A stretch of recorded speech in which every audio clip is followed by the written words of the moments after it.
I think there is something very particular about photos because it's uh, a frozen moment in time. It's a capture, right? Because there's literally no present time expressed motion in it. Like standing in front of a mirror, you're moving. Even on a video camera, you're still moving. But there's something about a photo that captures us, right? And I'm using that word very, very deliberately.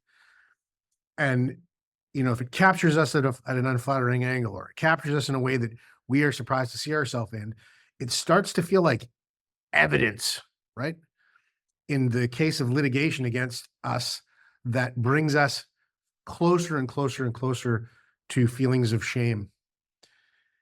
And if that makes any sense, or you can go with me on the possibility of exploring this, that kind of ties to, as harshly as I feel like I might have been criticized in my life for being in whatever shape I was supposed to be or not supposed to be in by whoever's standards that was decided, nobody's voice is harsher in criticism than mine about how I look,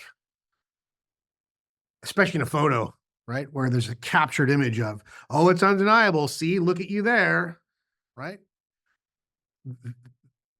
The inner critic, that inner voice is ruthless and shreds my feelings of dignity to pieces when I let it go unchecked. And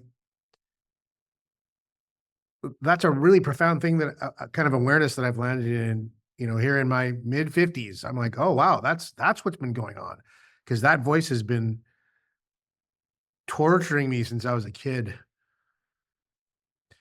My inner critic, as harshly as I might feel like I've been judged and criticized by other people, my inner critic, makes them all feel like Care Bears, like it pales in comparison.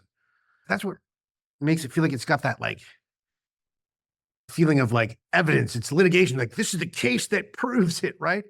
Because in your own mind, you can look at yourself in a picture and go, oh my God, that's a terrible angle.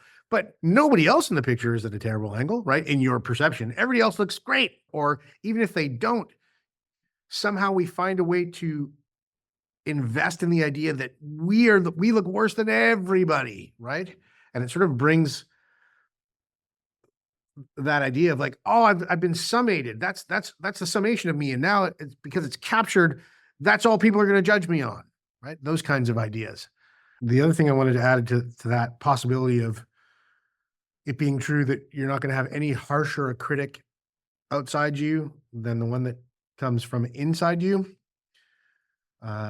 is the idea of where that voice originated.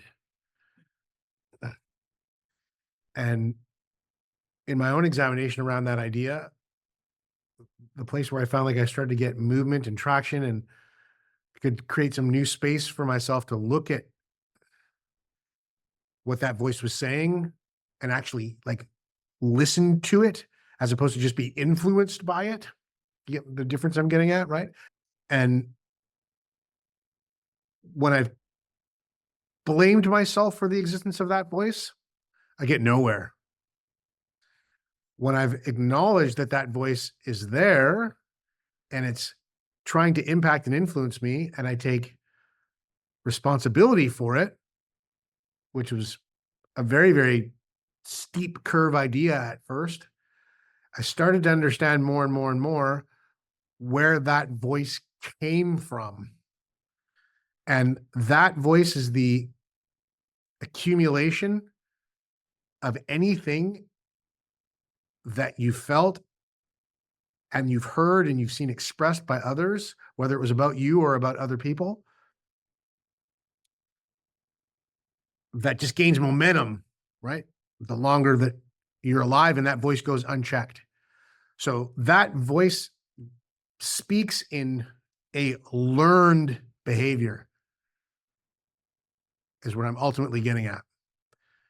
And if that idea feels provocative at all, whether you want to go like, oh my God, that's bunk, forget it, dump that, or, oh, wow, I never thought of it that way.